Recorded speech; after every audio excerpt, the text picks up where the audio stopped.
Hey everybody, Mr. Duger back again with another video. This time, on labor in the Industrial Revolution, right? So I made a video before talking about kind of the beginnings of the Industrial Revolution and how brand new technologies and business practices really changed the way the United States kind of worked and communicated and traveled and lived. But there was one important piece missing from that puzzle, and it was the role of workers. All this would not have happened if you didn't have workers in these factories operating these new machines and technologies to make all those products that drove all that growth. So labor gets its own special video because it's very, very important, and that's what we're going over today, super simplified. So new technologies made it easier to produce goods in the Industrial Revolution, but you still needed people to work these machines. Do not be thinking this is like today where everything is robots and automated. Machines could do the heavy lifting and a lot of the work, but again, people still needed to operate the machines. They needed to flick the power switches on and off. They had to move materials through like the bandsaw, right? Or to assemble the parts that were being made. And so you really needed workers in factories to use these machines. They could work faster than they could before. They could make more stuff than they could before, but you needed these workers. And workers quickly kind of fall into two camps. We have what are called skilled and unskilled labor, right? Skilled labor means that you have a skill. You have knowledge and expertise in something, right? Say you're, I don't know, butcher, baker, candlestick maker. You know how to do something, right? You were taught. It probably took you years to get good at this skill. That's what skilled workers are. Unskilled workers are doing work in jobs, but they are tasks that anybody could do. These are jobs that you could be trained in maybe a day or less how to become proficient at, right?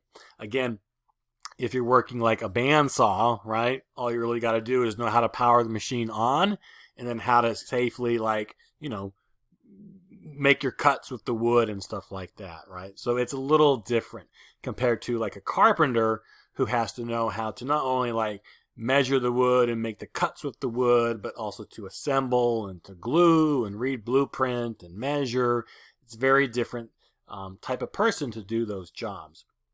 Now, as you got more and more workers coming into the factories, these machines can often work faster than the labor does. And so speed becomes very, very important. It was all about speed at this time because that was the only way you were going to make more products and therefore make more money, right? And the machines, they only go as fast as the people who operate them can do.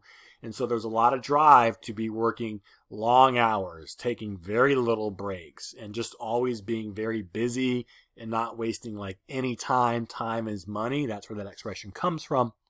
Because again, if you stop working, if you work slow, that cost the business money, and that was not good. Speed was king at this time, and unfortunately, these workers kind of paid a price to be working so quickly. Speed meant accidents were inevitable, on top of many other reasons too, but these factories become very, very unsafe, right? If you are working very common 14 hours a day with maybe one break, right?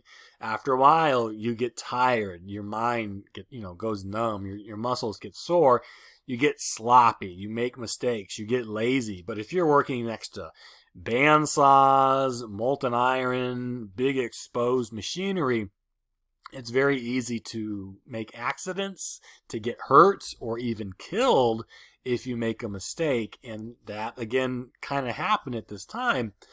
These factories, these workers had to work in dangerous conditions, right?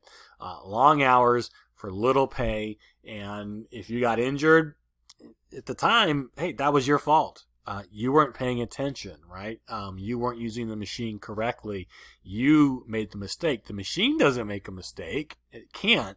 It's the worker who got blamed. And so you may lose your job.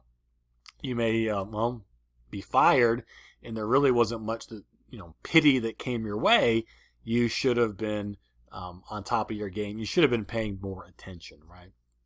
On top of this, as you can see, besides the exposed machine there and all those moving parts like the belt and the thread and the needles, child labor was a thing as well. You always had kids working in factories. Very often you could pay them less. Their tiny hands meant that they could maybe fit into places that adults couldn't. And so child labor was very common. Remember laissez-faire in our previous video? Hands off. You could pretty much do anything you wanted as a business. And so women workers, children workers, no restroom breaks, very little lunch breaks, working 6-7 days a week, 14-hour days. It was miserable in the factories. So it's no surprise we quickly see the rise of unions during this time, right? As a worker, if you wanted to go and complain about factory life by yourself, you probably would just be fired, right? You don't like the job. You want to complain. Sorry you don't like this. There are lines of people out the door who would kill to have this position. You're fired. I can quickly train somebody to take your job over in a few hours. I won't even know you were missing, right? And so if you complained, you got fired. It's pretty much the way things worked. So conditions never got better, and these workers are just getting chewed up. They're getting used up. They're getting torn up, and they can't keep doing this anymore. And so they realize by themselves again, they can easily be ignored. But if they form together as a group, if they speak with one voice, right, and complain or try and get better conditions, what's the owner of the factory going to do? Fire them all? That's going to shut the factory down. They may lose days or more to rehire and retrain people. And the workers know speed is king. If we shut them down, they lose money, and that's what they care about the most. So we'll hurt them in their pocketbook. They can't fire all of us at one time. That's kind of the idea for unions, right? Strength in numbers. And so a lot of unions will again form at the time trying to fight for better working conditions, right? More pay, less dangerous work, shorter hours, more breaks, more vacation time. Lots of things that we take for granted today. Workers had very little of that at the time period. Now, factory owners didn't like unions and would try their best to ignore or get around or keep them appeased. But what they would do, and this still happens all the time today, right, is they would get together and begin what's a process that we call collective bargaining. Basically a compromise, an agreement between the workers and the owners of a factory, trying to find some middle ground where they can kind of both get what they want and continue working, get your raise, get the less hours, keep the factory open, and keep products being made at a kind of an affordable price. That's what collective bargaining is.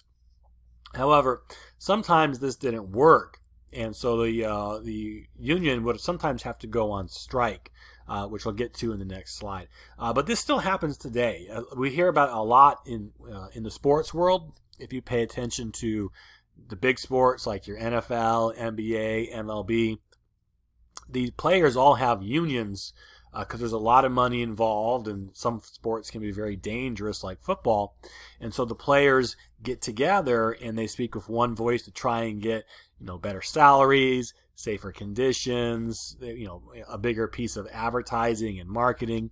And they can do this because you can't really replace them. They're skilled labor, right? You're going to fire all the basketball players and try and get new ones on your team. Good luck with that. So they have some power when they get together in a group.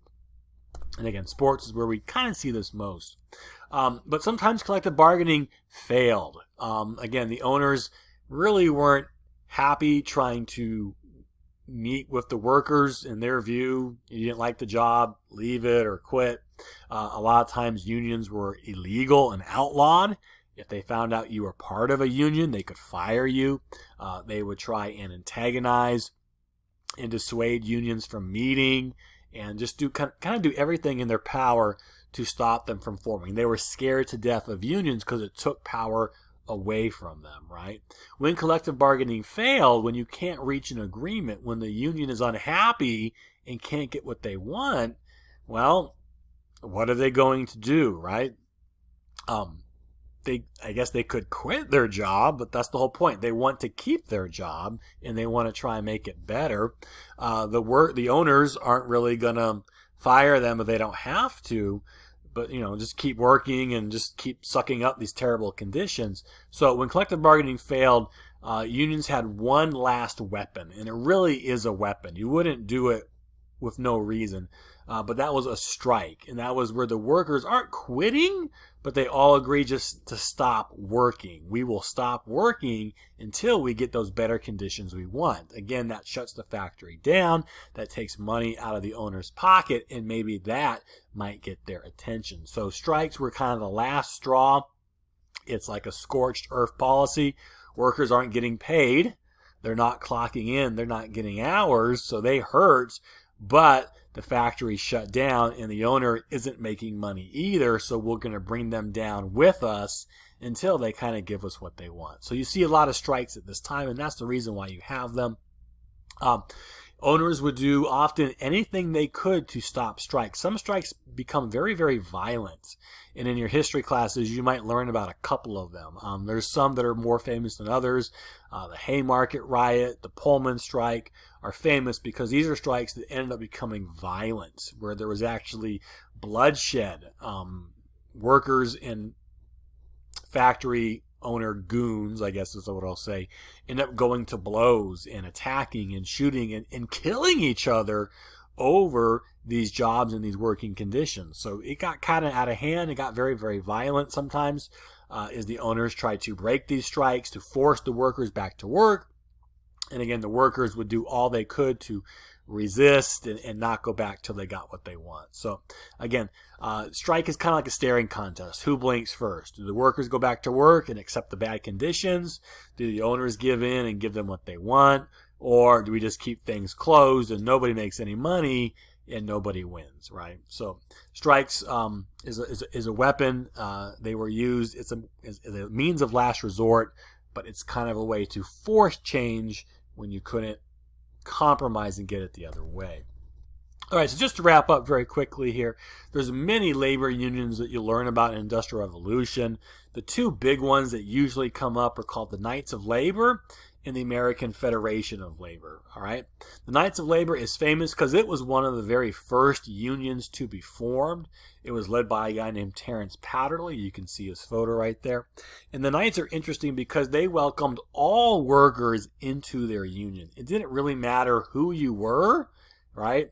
If you were skilled or unskilled, black or white, men or women, if you worked, you were welcomed into the Knights, where they would all work to try and help each other out and get better conditions. Unfortunately, one of these early strikes does end up becoming violent, that Haymarket strike, I believe, and the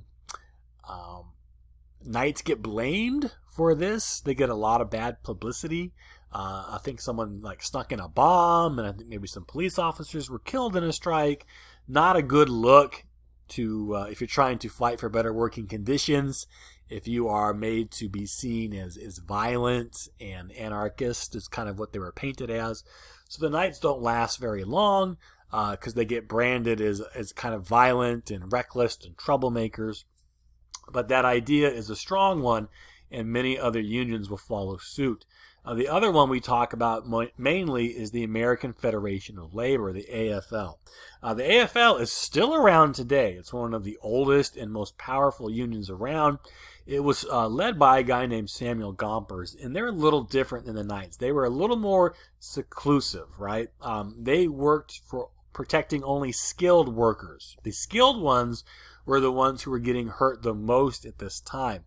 If you, again, were like a carpenter and have been most of your adult life training those skills that a carpenter has, you may have found in Industrial Revolution your job was being taken away by someone who is just powering, again, that bandsaw on and off, or someone who just works a power sander. They don't have the craftsmanship that you do, but because the machines do the heavy lifting, you are finding your job, your skills aren't really in demand because these factory workers are kind of doing the same thing. So you're kind of out of a job, or you go run one of these machines and end up taking less pay for something that, is kind of below you a little bit. So anyway, They fought for skilled workers, to protect skilled workers and ensure that their jobs weren't being lost. And again, that's the one of the largest and oldest unions in the United States, but it gets the start from Industrial Revolution way back in the day. All right, that's it for today. Hopefully that made it a little more clear, a little more simplified on the rise of labor unions, why they're important, and how they kind of worked with these factory owners to make the Industrial Revolution happen. Again, machines don't make things at this time. It took a person behind that machine to make it function, and workers had a very difficult life, and they had to fight and sometimes die to get to better conditions that we take for granted today. That's it for today. This is Mr. Duker, Super Simplified Social Studies. Whew, that's a mouthful. Thanks for watching, and I'll catch you in the next video. See you later.